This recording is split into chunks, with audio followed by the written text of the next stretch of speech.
どうも、エルズと申します。アゼルバイジャングランプリの各セッションが始まりますが、その前に行われたインタビューのうち、角田選手とマグヌッセン出場停止に伴い、ハースで走ることになったベアマンの取材音声と日本語訳をご紹介いたします。それではどうぞ。So Yuki, such a strong start to the season, but it's been harder for the team since the summer break. Are you confident that you can get it back on track in Baku? Yeah, I have always confidence every race week, so yeah, I just gonna continue that. Every race week is always reset. Wherever I went in a bad situation in the previous race, I'm in a normal shape next race, so I'm good. Here in Baku is the longest straight in the Formula One calendar. I always ask myself, what does the driver think about when it's just 20 seconds straight? You can drink Red Bull. Ollie, why don't we start with you? Welcome back to Formula One and a full race weekend for you this time. What are your expectations coming into this one? Yeah, it's nice to be back, first of all. Of course, not the circumstances I would have hoped, but nonetheless, it's a great opportunity to build up my experience, get a full weekend under my belt, like you said. With some notice this time, I've been known it was coming, which is helpful. And yeah, I just want to use it to really build up step by step and enjoy it as well. How much difference does the notice period make? Because of course you were parachuted in on Saturday morning in Saudi Arabia at Ferrari. You've had a couple of weeks now to build up to this. What have you been doing in that time? Yeah, of course, knowing that I'm going to race is a big help. Also, the fact that I'm going to do FP1 and FP2, that's going to help me a lot just to build it up. And, you know, another street track, I'll have time to build it up, not have to take any risk. And yeah, of course, I've been training hard, but I've been doing that anyway because I'm racing next year. Yeah, just continuing the training process and making sure I'm as ready as possible. And tell us about Baku. You have a tremendous record here, having won both Formula 2 races here last year. It's a tricky track, but one that you go very well at. Are you excited to be making your first full Grand Prix appearance at this racetrack? Yeah, like you said, last year went pretty well. And yeah, I was excited to come here in F2. And of course, to make the step to F1 for this weekend is a great experience. I'm really looking forward to it. I got a lot of confidence at this track last year. From the outside, it was a very clean weekend. On the inside, I hit the wall every single session, so I'm going to be trying to tone that down a little bit. And yeah, just have a clean weekend and enjoy it as well. Is that the goal? Just have a clean weekend and enjoy it, and what will be, will be?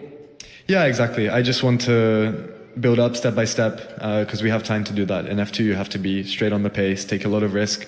With just one session, we have 3 of them this weekend. So I just want to maximize myself and you know, gain experience. It's going to be the most sessions I've done in F1 in a single time. You know, I've never done an FP2 session before. I've done all the others, but not FP2. So yeah, it'll just be a case of building it up. And enjoyment is coming anyway. So. Hi, Harry Benjamin, Sky Sports F1. Question to Ollie.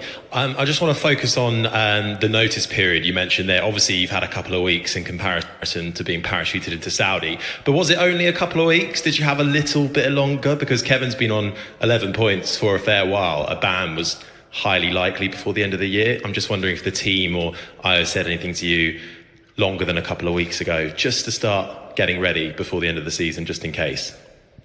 Well, I mean, my preparations have been kind of looking towards next year, you know, since the announcement that I'll be racing with the team next year. And it has been a while that Kevin's been, you know, close to a race ban.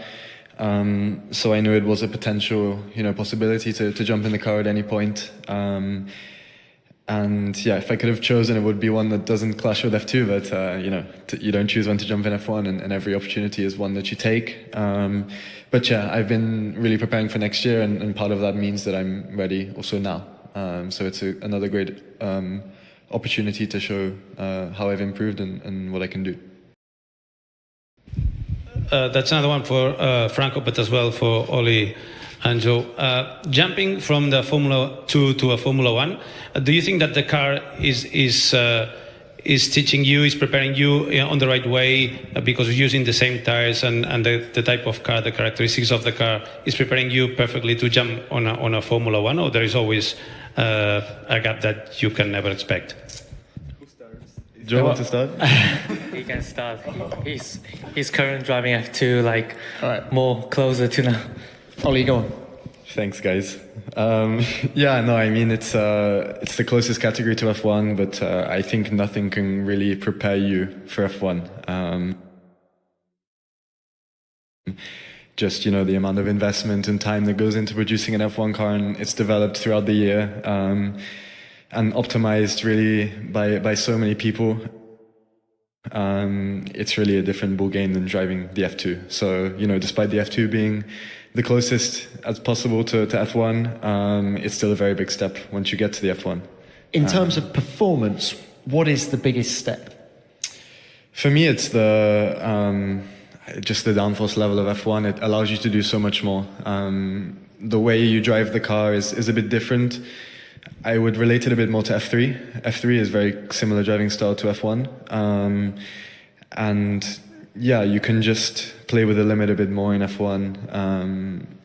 And yeah, like I say, it's optimized. So it's really, I mean, when the car is on point, it's really perfect. And it's more of a confidence thing, whether you extract a lap time or not.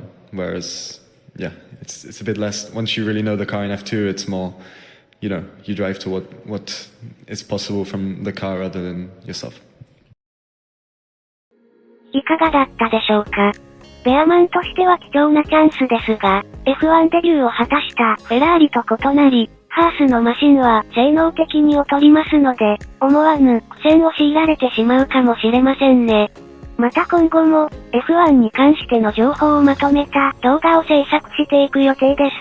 継続するためにもぜひいいねやチャンネル登録をお願いいたします。インタビューの内容について、または動画の感想などコメントでいただけると嬉しいです。それでは。